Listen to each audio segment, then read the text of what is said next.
So the IDF just attack in Syria. They're getting engaged, or we're getting engaged actively in what's going on in the war that has not stopped in Syria. And at the same time, it's also Purim, which explains Yair's outlandish outfit. Thank you, Mati. Yes, definitely. I'm Guys, sorry. do you guess what I am? My wife made this for me. Hey, any questions? Let me give you a few seconds to respond on the comments on what am I dressed as, and I'm going to give you a little bit of a hint. Do you know what my guess was before I saw the ticket? Just a little bit of a hint. My guess was you're a steampunk magician. Okay. That was my guess. Then I saw the golden ticket, and it all made sense suddenly. Yeah, right. Yeah, we made a family costume of me being Willy Wonka, my wife being the golden ticket, and our son, a year and a half, being Oompa Loompa? Oompa Loompa. That's classic. Yeah. Listen, every year in our congregation, there is a costume party, and we need to win it every year. By the way, today I was supposed to, we all were supposed to be dressed up, but Mati decided to bail on me. Mati disappointed. He promised that he will come with a lavishly beautiful hair today. So I have prepared a lot of lines to laugh at him, but didn't happen. And Tomer usually dresses up, but today he didn't. So I'm all alone. I'm dressed up as a civilian as my costume today. Anyway, so let's talk about what's going on. Syria. Yes. And the world's hypocrisy continues. The Arab countries' hypocrisy continues. And no one is talking about what's really happening. And what's been happening in Syria is a flare-up of the war that didn't end. So there was an armed coup that started in December of last year and has been going on. That coup sort of ended, and the world sort of moved on to the next topic in the next news cycle. And at the same time, what has been happening now is that there's what is the word that we'll use? Let's call it a mini genocide that's taking place by Sunni Muslims against Alawite, they're a small sect that's unrelated to Islam within Syria that was connected to the previous presidents. The Assad family. Let's explain maybe all the parties and all the populations that live in Syria. In Syria, you have the Sunni Muslims, you have some Shiite Muslims, you have the Druze community, you have Alawites, and you have Kurds. Okay, these are the parties that you have in Syria.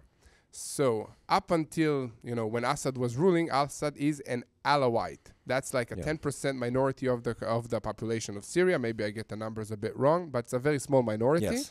And they controlled all of the other factions in Syria for more than 50 years. And now that Assad was toppled, the Sunni, Al-Qaeda-linked HTS, new branded high-tech terror organization. El Julani or Ashara. It depends on whatever you call this guy, and depending on his new suit day, then they are in control. Okay, up until now, they promised the West that they will be governing all the people of Syria, that they will conduct reforms, that they will improve the economic situation of Syria, and it seems like the West is buying into these promises. But in the meantime, just in the past few weeks, we've seen cases of acts of violence against these minorities. Some of them are supported by Iran, so it might be also, both sides carrying out attacks and trying to stir up the situation and create another civil war within Syria.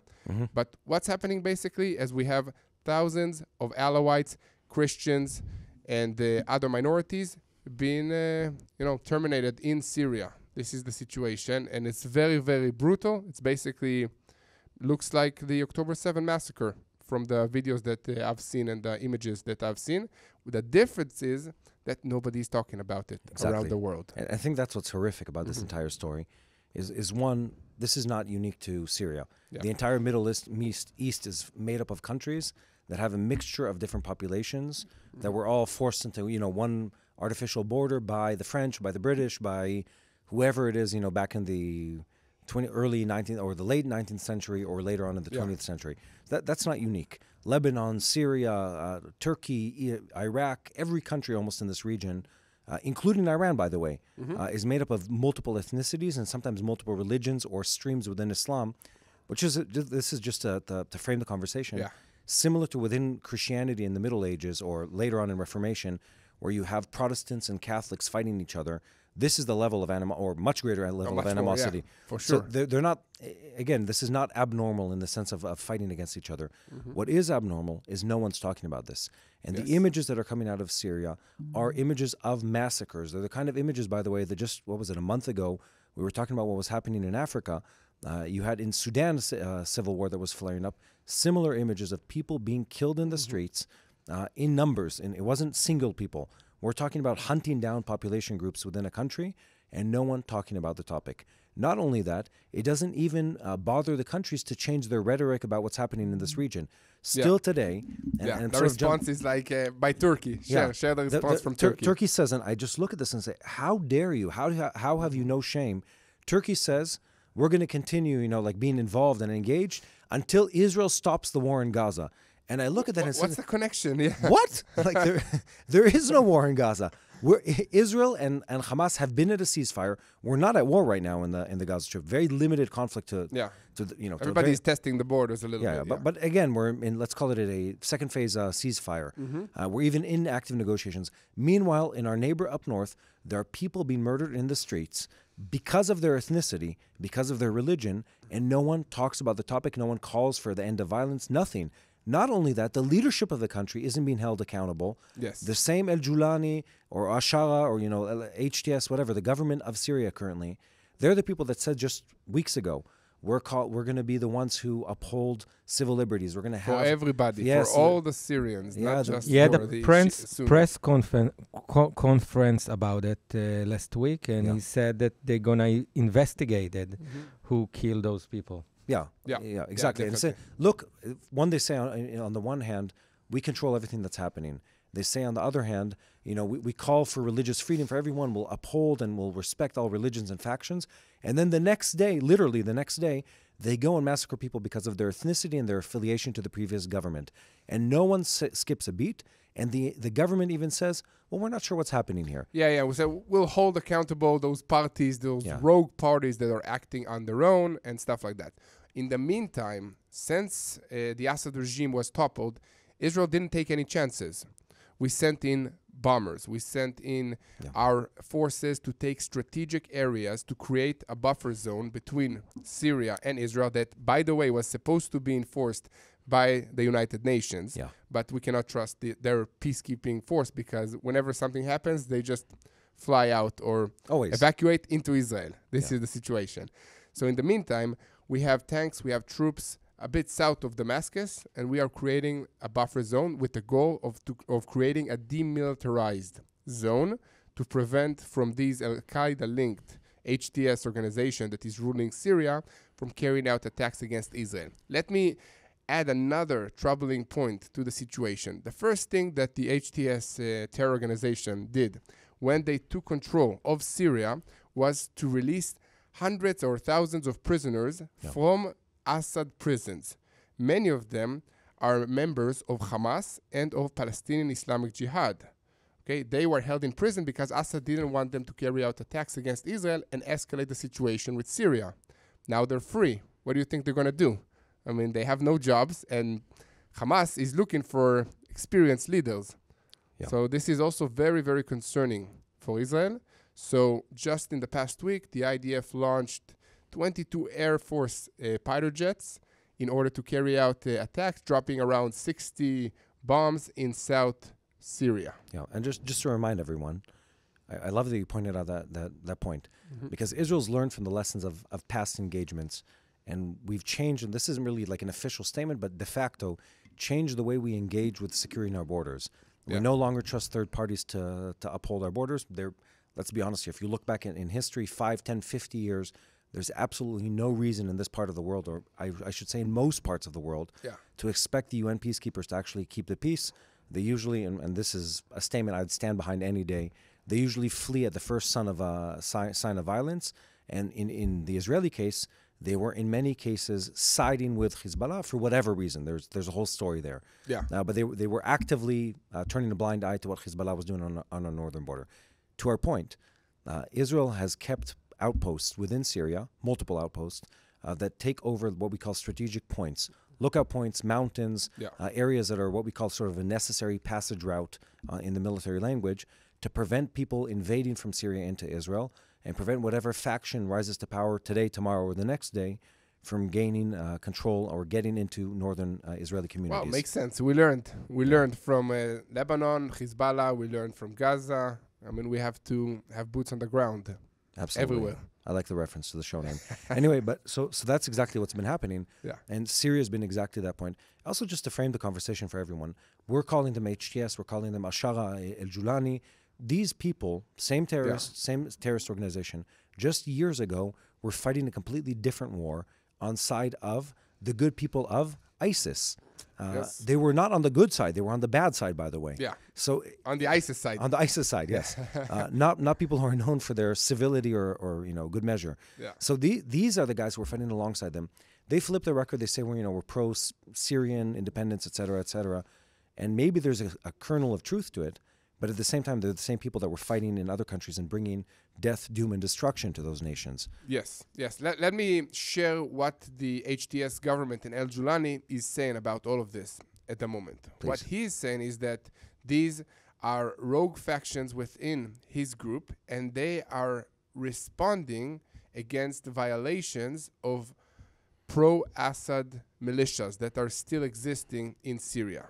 Okay, so he's saying, these Alawites, we had to murder them because they were carrying out attacks and organizing militarily against our forces. So let me ask you a question. The first lesson, we both studied this. What? In international studies, the first lesson that is defined when you talk about what is a state and what is a nation is that the government has what? Exclusivity of the use of violence. Exactly. And so when you say you're the government, and then the next day you say, oh, it's not me. It's not me. It's the other many factions that we have no control of that are loosely affiliated to us. Then you're not actually the government. Exactly. And all your statements going back months of we will be the ones who will uphold, the rights of the minorities, defend the people, prevent massacres, et cetera. They're all empty words. There is another player that trying to get his hand dirty in this area. Are we talking about the Iran and the Turks? Yes. There are many players. Yes, Iran has a key interest to destabilize this region and this country and to reassert its presence, because without Syria being, pro-Shiite or part of this ring of fire around Israel, Iran is cut off from Hezbollah. It's very hard for Iran to transport weapons, money, drugs, influence, military leaders, and ideology into Lebanon. So Hezbollah is weakened because Syria is sooner. Okay, this is the situation. So Iran wants to destabilize this region and basically to break this country up and create another corridor to transport weapons into Hezbollah, into Lebanon. And this is a very key area, which actually might be, correct. So they might be sending weapons into terror groups that are still supporting the Assad regime and supporting Iran in order to destabilize the new Syrian regime. Yeah, we're in a tricky place here. If you look at it from Israel's perspective, as we do since we're sitting here in Jerusalem, our perspective is instability is always bad news.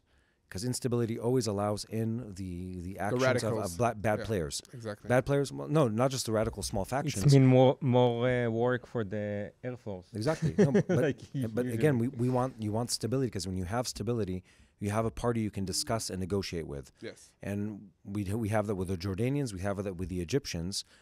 We have that with other neighborhood members.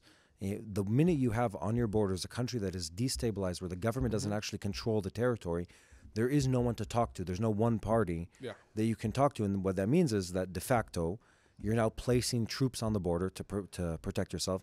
You're gathering intelligence. You're having aerial assets survey and then attack in the place in that country. So it's a very expensive task to have. We'd rather have stability. So that's one thing to bear in mind. Yes. And two, that instability allows bad players like Iran, like Turkey to a certain degree, and we'll get to that in a bit, to try to carve out a part of that country for whatever reason. Yeah. In their mind, it might be a positive thing, but for us sitting here on this part of the border, and I should say more importantly, for the people of that country, having your country actively cut up by other countries is never something that goes smoothly. No, definitely, for sure. But let me also say, so we have our troops in South Syria, located there for a while now.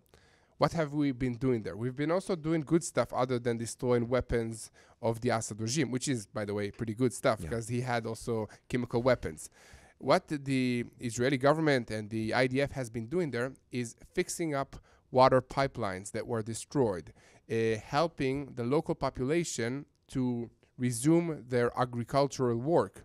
So we're helping South Lebanon to be self-sustainable so that they can, work the land and have food and have some kind of normal life while the IDF is controlling. Wait, you jumped to Lebanon and not Syria? Sorry, Syria. I meant Syria. South Syria. We also have presence in southern Lebanon. No, but we're not doing that in South Lebanon. Because southern Lebanon is full of Sunnis. Yes. Sunnis affiliated with Hezbollah. So, yeah, you make a very, very valid point. Shiites are affiliated with Hezbollah.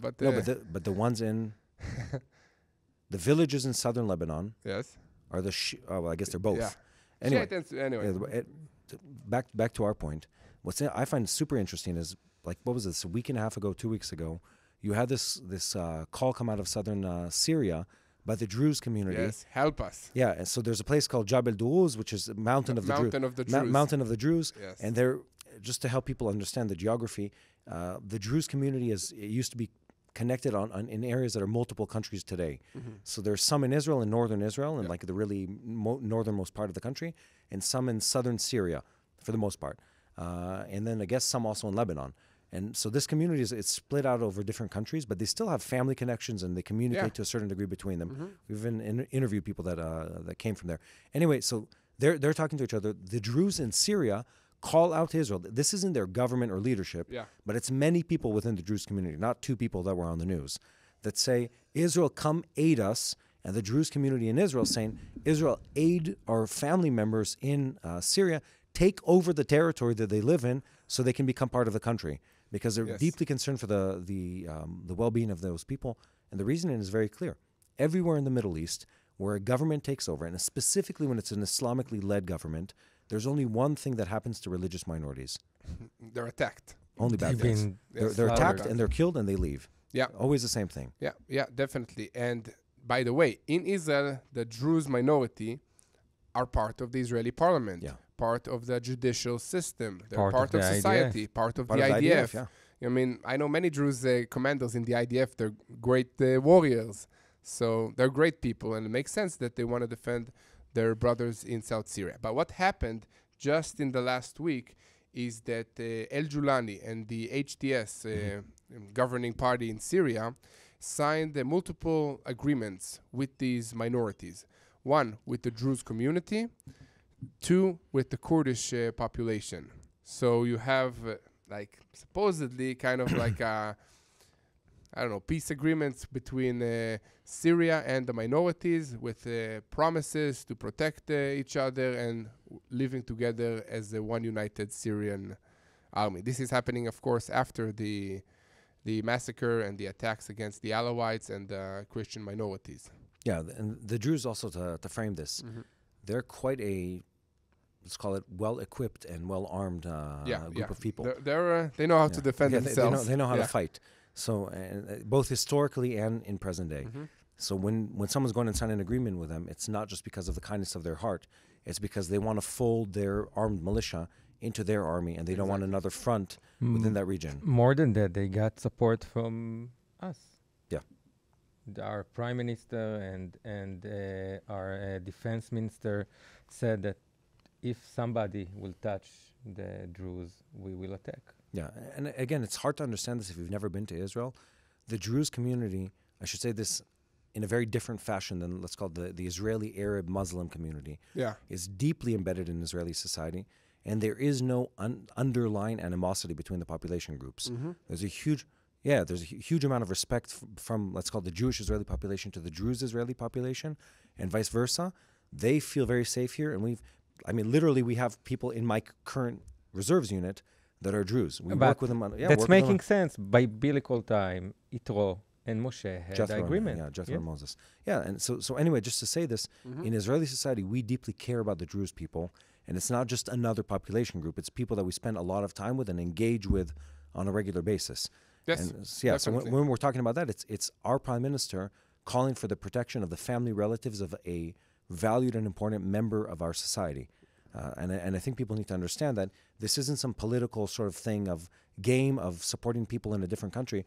It's because Israelis care about that. That's why the prime minister was engaging in this topic. Yeah, basically Israel and the Middle East is one big family. I mean, it's not a joke. It is, especially when you look at the Jews communities. Everybody knows everybody. That's why these 59 hostages that we still have in the Gaza Strip make all the country stand on their feet and wait every week to see if there is anything new with the hostage exchange. Because if you don't know a hostage that is in Gaza, you know somebody that is either a family member of that hostage or a friend of that hostage. So it's very, very personal, everything that's happening here. And it's the same with the Druze communities. It's the same with the Druze community in Syria, in Lebanon, and in all this region. Yeah, I mean, we're one big family. Israel is in the headlines in a disproportionate sense. We're a country that in population is the size of a middle-sized city. True. Our entire population. Yeah, it doesn't make sense. Exactly. So we're like New Jersey. Israel is the size of New Jersey. Yeah, and population-wise, we're like a middle-sized city in a different country. I mean, we're a very small country. Yeah. What it means for Christianity or Arab Christianity that they don't have any place left in the Middle East lately beside Israel. All the Christian communities, if it's in Lebanon or Syria or Iraq, been slaughtered one by one. They fled. Yeah. By the way, also in the Palestinian Authority. Tomo, you make a very, very valid point. And the point is that there's only one historical, let's call it, process that takes place in this region every time. And it's sort of like a counterintuitive thing to understand, because the strong men leaders or dictators of this region were the ones that protected the minorities. They didn't do it out of benevolence, and they weren't especially kind to minorities. But what they did is they used factions to fight against each other, and that tension kept stability. Yeah. Iraq did that. Gaddafi did that in Libya.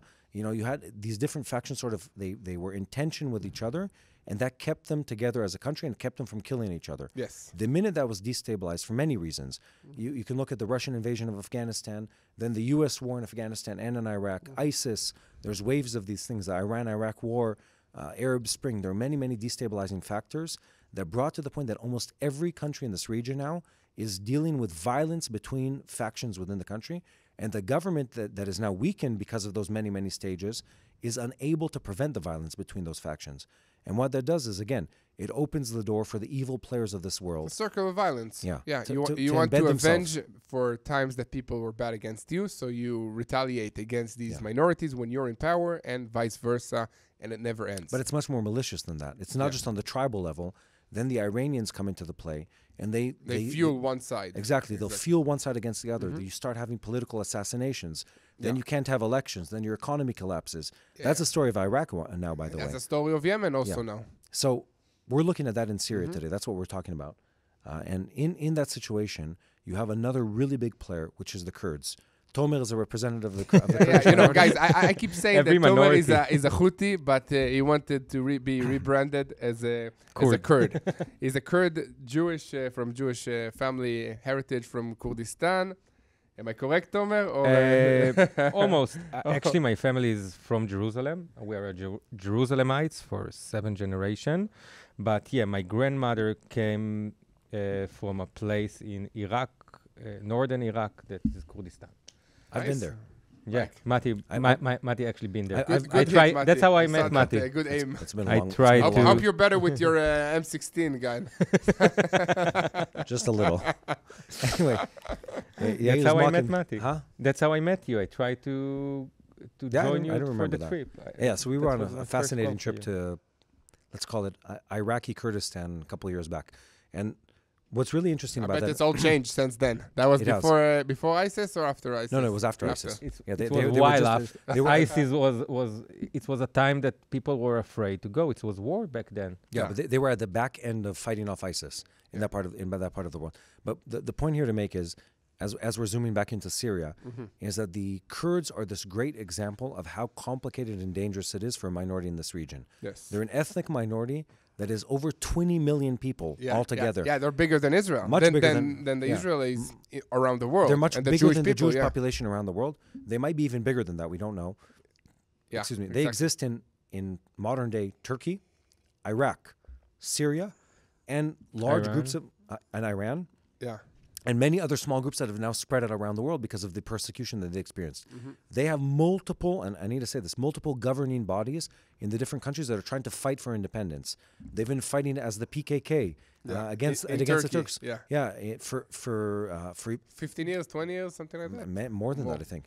Most of our lifetime, they've been fighting against the Turks. They've been fighting in Iraq against Saddam Hussein first, and then again against the Sunni and the Shia and the Iranians in the country and ISIS. And even in Syria now, they're being persecuted and they're being threatened by those people. It's a heavy reality to understand. Where even if you're a huge and powerful minority in this region, let's call it the weight and the crush of radical Islam pushes you out and makes your life almost impossible. They've been fighting for generations. They're unable to get a autonomy. They've been fighting for generations. Their sons and daughters have been dying time and time again, only with the pursuit of what every country in the world or every nationality in the world expects, which is freedom. And the reality is, when you zoom out to this Middle East, is that unless you are the superpower of the region, if you're a religious or an ethnic minority, you will be pushed out, you'll be radically treated, and you will find yourself, if you can, fleeing the country to countries of better peace. And the same applies, by the way, and I want to say this also for the sake of this conversation, also for the Palestinian population within the Palestinian Authority in Israel, definitely. Basically, Israel is the only country that governs this country, this land, that provides freedom of religion to Jews, Christians, and Muslims, and whatever religion else, other religion that you want to follow in this country. And whenever, let me give an example. Okay, Bethlehem used to be what, 90% Christian. Bethlehem and Nazareth. So I have an example. And when Israel, one second, Tomer, when Israel moved and gave it back to the Palestinian Authority, the percentages of Christian Palestinians dropped significantly, dramatically, to the point that now it's what, 20%. Something like that, and you don't know for sure. We don't know exactly. Yeah, but it's a much smaller number, and I want to say this: people talk about like the evil taking place in the world, and they always look for this rallying cry. You know, what can I give my attention to? What can I identify as this problem? What can I pray for? What can I talk about and stuff like that? Many of these things are slower processes than meets the headlines. They're things that happen in the background, and in reality, if you look at, let's call it a 50-year trend. There's only one place in the entire Middle East, by the way, this is not limited to Israel, where ethnic and religious diversity increases over time. That's the state of Israel. And I want to be very specific with what I'm saying. Only within the boundaries of the state of Israel, not in the Palestinian Authority, not in the Gaza Strip, only in the state of Israel do you see a rise in ethnic diversity and a rise in religious diversity in the country. That doesn't happen anywhere else in the region. The minute the Palestinian Authority took over certain cities in Judea and Samaria and the Gaza Strip, the Christian population was murdered and pushed out. My daughter is in a mixed kindergarten with Arabic language talker and Hebrew language talker, and one of the dads came to me lately from the Arabic talker, and he's Arab Christian, and he said, "We're gonna leave to Berlin soon. I can't stay. They attacking our house." So apparently his neighbor became fanatic Muslims, and they start to attack their house. They throwing firecrackers, and the other wives of the Muslim families bothering his wife because she's not covering her hair or stuff like that. So on the personal level, we see that happening. So that's just from my personal story. And they live what, in East Jerusalem? Yeah. The eastern part of Jerusalem? Yeah, or southern part of Jerusalem. Yeah. If I'm thinking of where you're thinking, southern part of Gotcha. Jerusalem. Which is not far. I think it's on the window somewhere. Yeah. No. In the window behind us. But back to our story about Syria, that's exactly just to frame this whole conversation.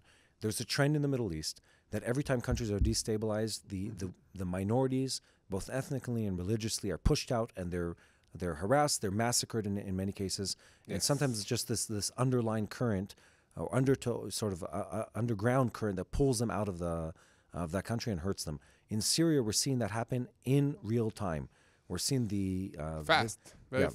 Yeah. The representatives of the government, both ideologically speaking and on an ethnic level, killing the opposition, killing a religious and ethnic minority, and also the representatives of the previous government. And they're doing so on live television, and the world is turning a blind eye. And that is wrong. that requires people to respond to, and it requires people to understand what's happening there. Mm-hmm. And there's another level here. We were talking about the Kurds. We sort of did this very roundabout conversation about it, where the Kurds now are about to reach another agreement inside Syria proper. And at the same time, the Turks, now we're moving to them. Yeah, are also reaching an agreement with the Kurds. Exactly. And the to Turks kind of normalize the relationship with the PKK. They used to be designated as a terrorist organization within Turkey. Yeah, and let's, again, just give people a visual of what this looks like on the ground. When we need maps, Matti. We need a lot of maps. I love maps. All day long. We should have like just maps and a laser to point on. When you talk about the way that the Turkish government deals with let's call it the PKK, they call it a terrorist organization. Yeah. The Kurds within Turkey call it our representatives. The way they've been dealing with them is they've been imprisoning them. Yeah. They've been using artillery to bomb their villages. This is and Air Force attacks to bomb their villages.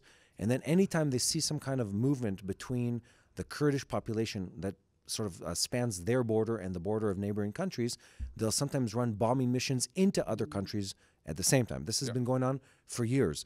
So when I say they have problems with minorities, this isn't something they appoint a government minister for publicity purposes to. This is something they use the army against. Yes. That's a level of engagement. Mm-hmm. Now we reach today's conversation where the Turks, again, as duplicit as always, they say on the one hand, the problem that needs to be resolved right now is Israel and the Hamas war, which is absolute very easy nonsense. to blame everything on Israel and on the Jewish people. We've seen that in history, in biblical times. Yeah. This is the way to go, to just focus the entire world on this small country instead of dealing with your own problems. Yes, and they've been doing that consistently. Mm-hmm.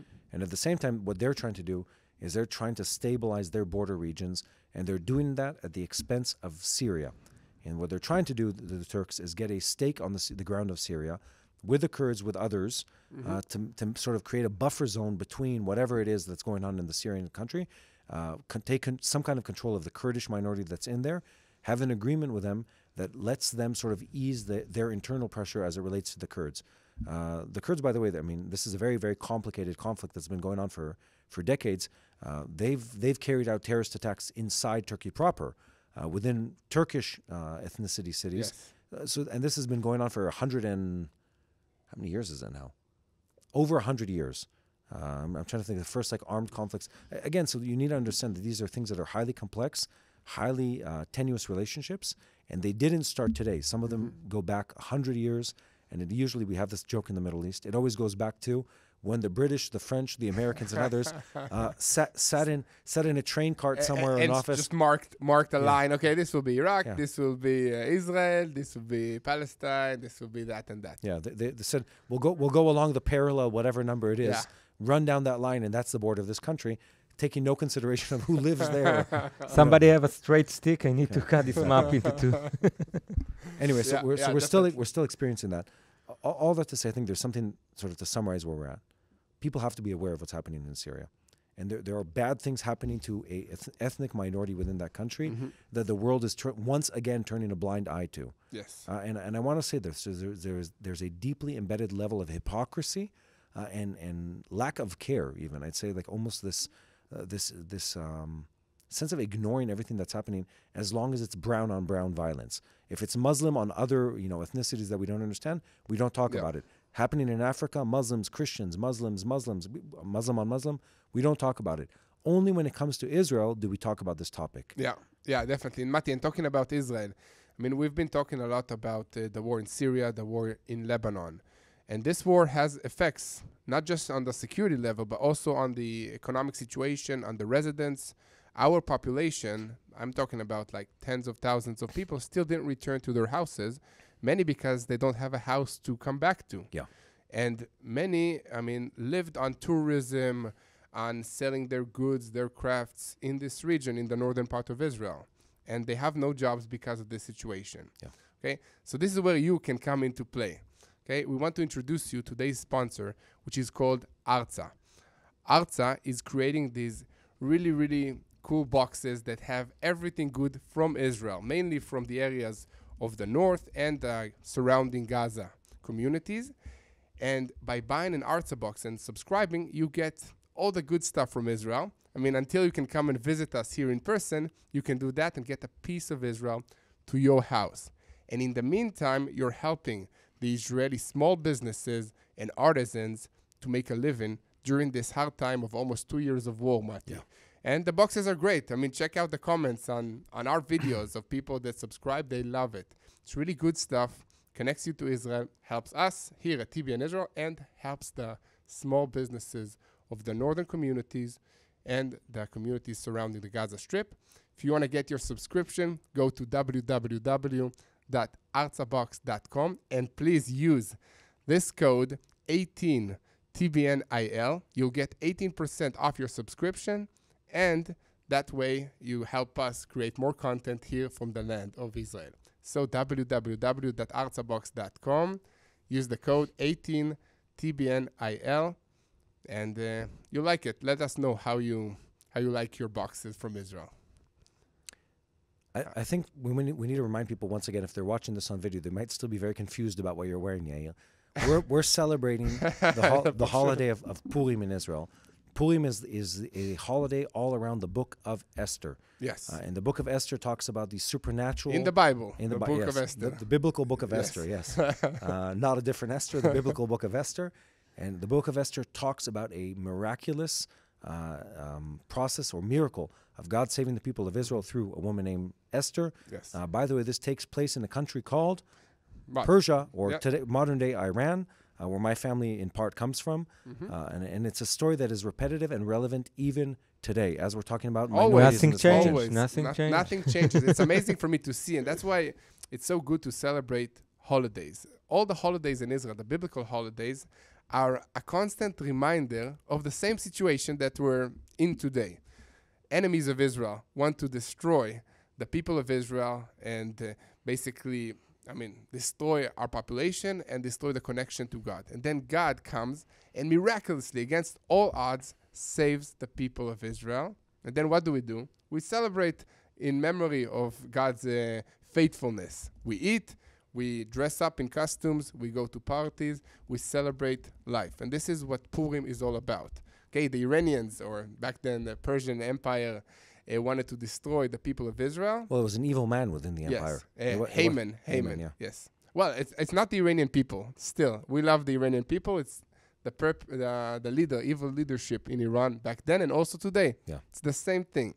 So we have faith that even now that Iran is threatening to destroy and annihilate the Jewish people, the people of Israel, and also the United States and the entire West after they deal with us, we have faith that God is on our side. He's faithful.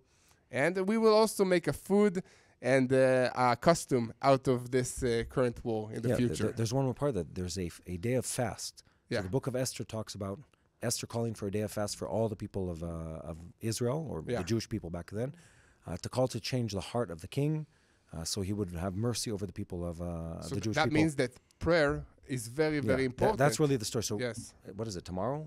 Tomorrow, Friday. Tomorrow is Friday. No, the Tanit is still, I think it's today. Today. Today is a day of fast where most religious Jews around the country, most religious Jews are fasting to identify with the story of fasting and praying that appears in the Bible. Tanit Estel, Tanit Estel means it's like the torment of Esther, or the suffering of Esther, or the day of fast for Esther, and it's her calling on the people fast so God changes the heart of the leadership. She didn't fast alone. She called on the entire Jewish population to fast with her for God to change the mind of the king of Persia. Yeah. And I think that's something to bear in mind as you're sitting here with this ridiculous outfit. Yeah, that's the reason. Listen. Yeah, it's that the costume is symbolic of the happiness and the joy that comes out of what God did afterwards.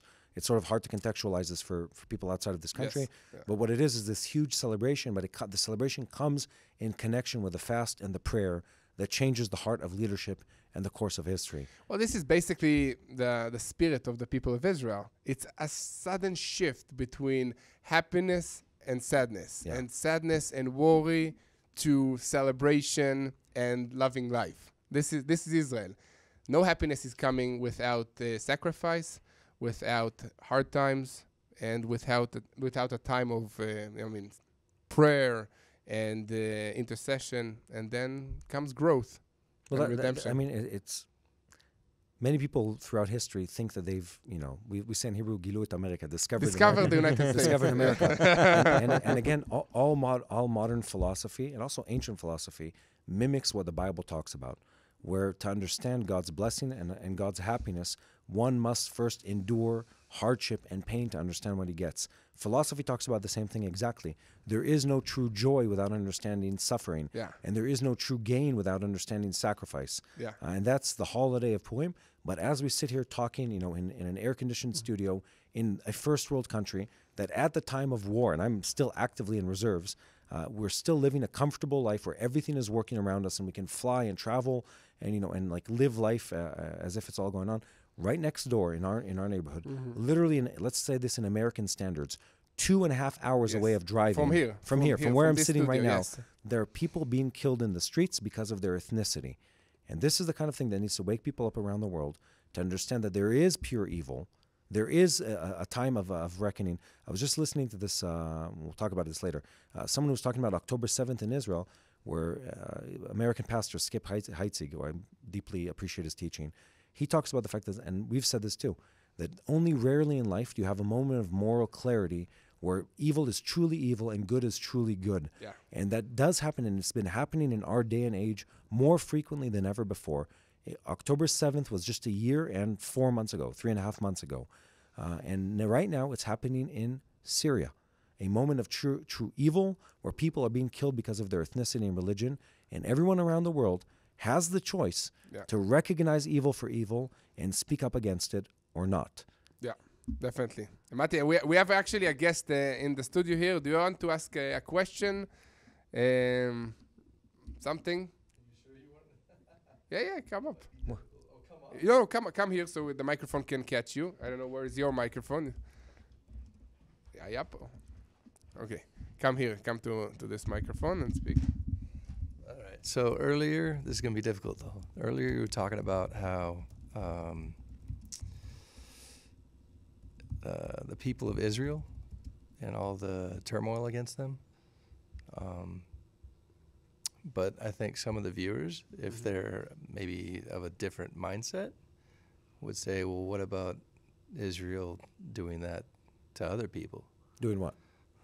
Being oppressive, kicking people out. Great questions. Don't hold back. It's a difficult topic. It's good. So that's just that would be the question. If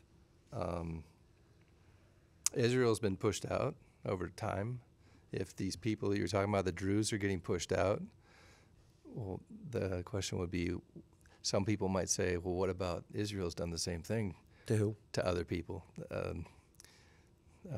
People in the region from the 48, from 73, from different years and different wars. Thank you for asking that question. Yeah, it's very difficult, but I would think some of your viewers would really like to hear. So let me answer this. You ask a great question. The question essentially is people try to create a moral equivalency? You can stand. You can stand. Yeah. Stand straight to the mic. We have a wide camera that can also capture you. Yeah. People try to create a moral equivalency between what Israel does and what other people have done, and there's multiple levels of justice. There's biblical justice, historical justice, international law justice, and on all of those levels, Israel is in the macro. I'm not saying there aren't isolated incidents where people have overstepped in Israeli military history or history overall, but in the macro sense of it, we had a stake. If you think about 48, the Palestinians talk about the Nakba, which is what they say, they were expelled from this land. Let's be real here. We fought a war of self-defense. 1948, Israel accepts the partition plan by the United Nations. The Palestinians in the nation, who were not an identifiable people at the time, by the way, say we wholeheartedly reject this. And what do they do the next day? They don't go back to their lives. They take their weapons, and they were heavily armed and allowed to carry arms by the British, by the way, where the Jews weren't allowed to do the same, and attack the Jewish communities, massacring Jews. They did that, by the way. With a couple of armies. Yeah. Wait, no, the armies come later. They come several months later. But this is, the population rises up to massacre the Jewish population in the land. And they did this before. They did it in 36 in the Great Arab Revolt. They did it in 1929 in the massacre of Jewish populations in Hebron and several other places in the country where neighbors murdered their own neighbors. So there's the most just type of war is self-defense. The only justifiable type of war in international law is self-defense. Israel fights a war of self-defense. 48, 56, 67, 73, every single war that we fought, and especially 2023. October 7th, 2023, a war of self-defense. And a war of self-defense includes the word war. And what war means is the use of violence. So there is violence and there are people that suffer from it. That doesn't mean that the war isn't just. And then when it comes to the narrative claim, this is our land. We've been here for generations. Tomo's family's been here for 7 generations. On my father's side, I only discovered this several years ago, we had people that in the Great Arab Revolt, my own family members, had their store burned down in the Arab market in the old city. We have a claim just as much or more than anyone who thinks that they have a claim to this land.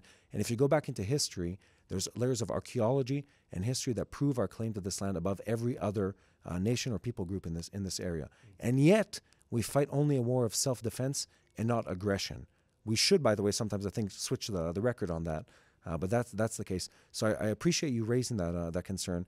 And again, there's one more thing that I think is very, very tricky for people, is justice has 2 sides to it, singular and collective. And that's where people get lost in the West. Everyone thinks in the West on a singular level. Me, I, right? That's not how the world works. Not biblically and not currently. The world works in people groups. And when people groups sort of enforce justice around the world or their rules, then it works for the greater good. And sometimes people on the fringes of it suffer from that. That's what happens in diplomacy. That's what happens at war. The fact that one person suffered, or 2 people, or 10,000 people suffered, doesn't mean it wasn't a just war. But it also doesn't make it right. So it's this tenuous relationship. We always go back to the biblical thought. The biblical thought is, on the personal level, God and Jesus command us to love every person, all people, all humanity as God's children. They all deserve love. And at the same time, that doesn't take away the validity of fighting a just war. I think that's sort of like, in a nutshell, how you approach all of this. I appreciate that answer. I hope that answered. No, that was good. Good. Thank you. Thank you so much. Yeah, you'll take us home. Yeah, definitely. And just to add to that is, take a look at this region. Okay, in Israel, you have Arab-Israeli members of parliament. You have Arab-Israeli Supreme Justice Court, court members. You have Arab doctors. I don't think you have Jewish doctors, Jewish member of parliament in any other country in this region. Definitely not in the Gaza Strip or in the Palestinian Authority. Not so you much, don't no. even have one Jew except for the 59 hostages that they keep in tunnels underground. And I think this is all for today, Matti. Thank you. Let's end on a positive note. I feel like we've gone into a really dark place with this podcast today. So even though I'm dressed like this today, I think that made it even worse. I wasn't supposed to be alone like this today. I don't know what you're talking about. I don't trust him anymore, this guy. I'm stepping up the hair jokes, by the way. Look at this shiny hair. I'm perfectly fine with it. But if you want to go down that line, I'm happy to play along. We discovered recently one of our biggest technical issues with our content is that cameras don't know how to focus on my head because of the glare on. So the option is either to change cameras to the super expensive ones or to buy Matti a wig. I think that we all want to see him with hair or invest in implants. No, it's not happening. Anyway, so to wrap this up, all of this, and I don't mean to say this in a dismissive way, you really have to find a place of hope and positivity. And we find that place of hope and positivity in God's plan, in His faithfulness, and His word to the people of Israel and to the people of the world. Exactly. I'm personally, and we'll talk about this in the future, on a deep dive on eschatology and end times everything. Yeah, that would be an interesting podcast, Matti. I think it needs to be a series, but it's like, because we live in those times. Yeah. We live in times where things are moving so rapidly, try to contextualize how it's happening biblically and what the significance is. And I always leave off sort of this conversation with a very clear thought. When you don't know how to pray for something, you just pray the Lord's Prayer. Yeah. And you just say, like, God, whatever your will is on this, let it be done. Let it be done. In heaven as it is on earth. Mm-hmm. That's it. And, because you don't know how to pray for leadership sometimes. Well, we're often not in agreement with our leadership. I'd say most of the time. Most of the times, I think. What, you have 10 Jews, 100 opinions? Yeah, something like that. So we're usually not in agreement with our leadership. And we're oftentimes very confused about what's happening in the region. Yeah. And, these same Alawites that are being massacred right now in Syria are the same people that we grew up training to fight against in the IDF. Yes, they were the leaders of the army, the arch enemy of Israel, one of Syria. Our top 2, 3, for most of our last 50 years, enemies of the country. Those are the same people. Do we rejoice at the downfall of our enemies, or do we pray for their, redemption and for their, survival? Yes, definitely. Complex question to ask. Yeah. I don't know. All I know is, there's no clear answer. It's very hard to pray for your enemies, especially now. I mean, it's very hard to pray for the terrorists of Hamas, but that's what God called us to do. How do you do that? I'll tell you what I do personally. I try to feel compassion for every person on the personal level. On a personal level, yes. For every child, for every person, for everyone who's suffered and lost their life and lost their home and lost their, their quality of life even, is compassion on the personal level. And at the same time, that on a national level, believe in God's plan. To be strong, especially in this region. You have to be strong, project power, and that's way you can maybe make a peace in this region. And be willing to sacrifice. Yeah. And be willing to sacrifice for what's good. Well, okay. On this note, happy Purim, Mati. To you too, Yair. Guys, thank you for watching. Please like, share, subscribe, and keep praying for the peace of Jerusalem. Happy Purim and Shalom from Jerusalem. Hello, this is Mati here in Jerusalem with TBN Israel. This is Yair Pinto from TBN Israel here in Jerusalem. TBN Israel is keeping viewers informed with Israel-focused news, culture, and what God is doing in this land. Support TBN Israel today online at tbn.org/Israel. Thank you.